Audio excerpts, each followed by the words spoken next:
જેસર તાલુકાના રાણીગામ ખાતે ગ્રામ પંચાયત કચેરીમાં ઘૂસી ગયેલા દીપડાનું ફોરેસ્ટ વિભાગ દ્વારા રેસ્ક્યુ કરવામાં આવ્યું હતું। ભાવનગર જિલ્લાના જેસર તાલુકાના રાણીગામમાં ગ્રામ પંચાયત કચેરીમાં દીપડો ઘૂસી જતા ગ્રામજનોમાં ભારે ભયનો માહોલ સર્જાયો હતો। ઘટનાની જાણ થતાં જ જેસર વન વિભાગની ટીમ તાત્કાલિક સ્થળ પર દોડી આવી હતી અને રેસ્ક્યુ કામગીરી શરૂ કરી હતી।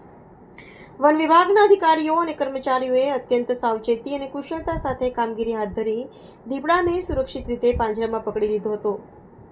સફળ રેસ્ક્યુ બાદ દીપડાને ગ્રામ પંચાયત કચેરીમાંથી બહાર કાઢી સુરક્ષિત સ્થળે ખસેડવામાં આવ્યો હતો।